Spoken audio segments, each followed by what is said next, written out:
me, is he going to be at the coal train meeting tomorrow in Marysville? The congressman will not be. No. Is somebody going down? I don't know what the plan is on that one yet. I haven't.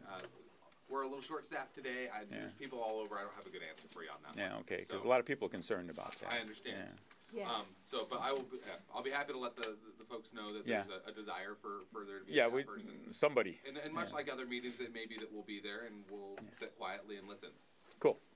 We have heard Representative Larson say in the past that there really isn't going to be much pollution off of these. It's very minimal, that it's off those coal trains.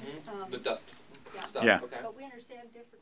Okay. We've seen this differently. Sure. We had the train come out of the tunnel on Oak Street, and we thought, what is that, a fire?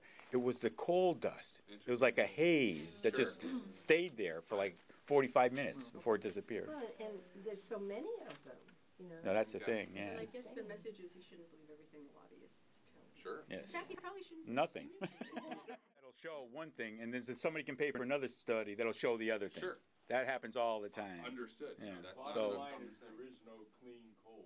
Yes, Right. coal is not Why clean. are we doing this? And I think on the other side, the reality is China's going to buy coal, whether they buy it from us or they buy it from somewhere else. Well, I'd rather they buy it from somewhere else. Somewhere else. Yeah. I understand. It's because it's going to float back over here. So I'm not going to. It's going to flow back over here, one way or the other. Yeah, but are you part of the solution or are you part of the problem? Yeah, that's the thing. I think we're all focusing on the notion of it being a coal terminal, but that's not all the intention is. That's the one that's most interesting and the one that may be the first one out. But it's been called a commodities port. But it's the coal company that's building it. Yeah. Well, SSA Marine is part of the conversation for the terminal, is my understanding. And SSA Marine is not the coal company. And they're the ones who want a permit to build a terminal?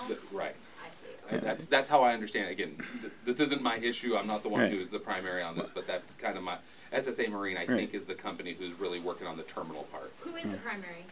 I think SSA Marine for the. No, the primary in this office. I think that it could be the Whatcom County person with David. It could also be some of the leadership here in Everett who's out of the office right now. And so I would have to get back to you. And if you want to leave your information, and I'll be happy to find the best staff person for you to talk to. I like that very much. Great.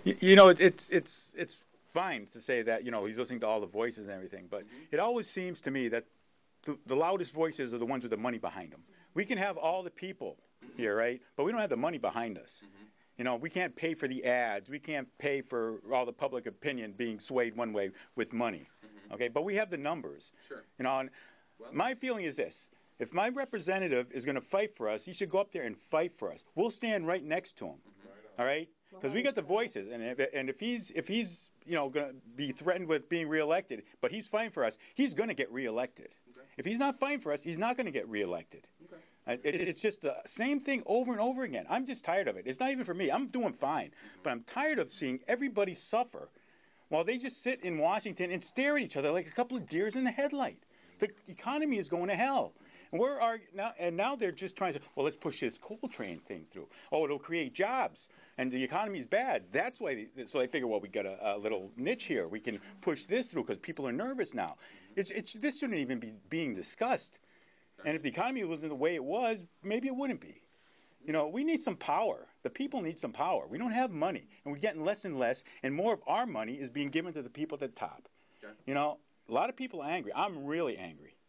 But I'll tell you this, too. If he goes up there and he stands for us, he's going to have a lot of support, and he's going to have a lot of power because there's going to be a lot of numbers behind him.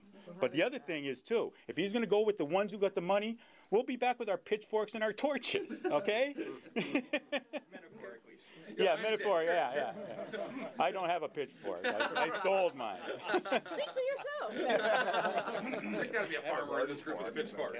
Then you will want to call the police. Yeah. Is there any connection between any of the people involved in the coal train stuff and Congressman Larson's campaign finances? I don't know. I don't. You can look that up. You can, Look it up. Yeah, you can look. A lot of times Good it's answer. quite obscure by, public disclosure. Sure. Well, yeah, but public disclosure goes only so far. A lot of these things are obscured by PAC names that hide the real people behind stuff. So what I can tell you is I'm part of your taxpayer paid dollars I don't spend my time looking at who's giving money to the congressman. That doesn't impact what my job is day in and day out. So I don't really have a good answer for you on that. Has he taken a position yet on the